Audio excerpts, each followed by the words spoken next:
اللہ یہ میرے ساتھ کیوں ہو گیا؟ اس دنیا میں سب سے بہترین شخص وہی ہے جس کو اس بات کی سمجھ آ جائے کہ میرا اللہ اس کائنات کی ہر چیز پر قادر ہے، میرا اللہ غفور الرحیم ہے۔ جس انسان کو یہ سمجھ آ گئی وہ انسان اس دنیا اور آخرت میں کامیاب ہے۔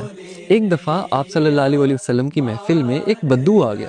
اس زمانے میں بدو ان لوگوں کو کہا جاتا تھا جو جاہل تھے۔ جب وہ شخص آپ صلی اللہ علیہ وسلم کی محفل میں آیا تو اس نے پوچھا کہ آپ صلی اللہ علیہ وسلم آخرت میں حساب کتاب کون کرے گا؟ تو آپ صلی اللہ علیہ وسلم نے فرمایا کہ آخرت میں تو حساب کتاب اللہ کریں گے۔ تو اس بدو نے دوبارہ پوچھا کہ اللہ کریں گے حساب کتاب؟ آپ صلی اللہ علیہ وسلم نے فرمایا ہاں اللہ کریں گے۔ یہ بات سن کر وہ بدو مسکرایا اور کہنے لگا کہ آپ صلی اللہ علیہ وسلم مجھے اجازت دے، اور وہ وہاں سے اٹھ کے چلا گیا۔ اب کچھ صحابہ جو اس محفل میں بیٹھے ہوئے تھے ان کو اس بات کی سمجھ نہیں آئی۔ وہ اٹھے اور انہوں نے اس بدو کا پیچھا کیا اور اس سے جا کے پوچھا تم آپ صلی اللہ علیہ وسلم کی محفل میں آئے ہو، تم نے سوال کیا ہے کہ آخرت میں حساب کتاب کون کرے گا؟ آپ صلی اللہ علیہ وسلم نے تمہیں جواب دیا کہ اللہ کریں گے، تم مسکرا کے اٹھ کے کیوں آ گئے ہو؟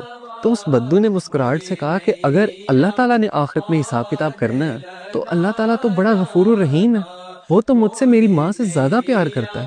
کیا اب میری ماں مجھے جہنم کی آگ میں جلا سکتی ہے؟ جب میری ماں نہیں جلا سکتی تو وہ رحیم و کریم میرا مالک میرا اللہ مجھے کیسے جہنم کی آگ میں پھینک سکتا ہے؟ تو وہ صحابہ آئے آپ صلی اللہ علیہ وسلم کے پاس اور بولا کہ آپ صلی اللہ علیہ وسلم اس طرح ہم اس بدو کے پیچھے گئے تھے، اس نے یہ بات کی ہے کہ اللہ تو بڑا رحیم ہے۔ تو آپ صلی اللہ علیہ وسلم نے فرمایا کہ اگر اسے اللہ کی رحیمی پہ اتنا یقین ہے نا تو اللہ کبھی اس کو اپنی رحیمی سے مایوس کر نہیں سکتا، کیونکہ اللہ اپنے بندوں کے لیے بالکل ویسا ہے جیسا اس کا بندہ اس کے لیے گمان کرتا ہے۔ اگر اس کے بندے کو یہ یقین ہے کہ وہ بڑا رحیم ہے تو اللہ تعالیٰ اس کے لیے رحیم ہی ہے، اللہ تعالیٰ اس کو معاف ہی کرے گا۔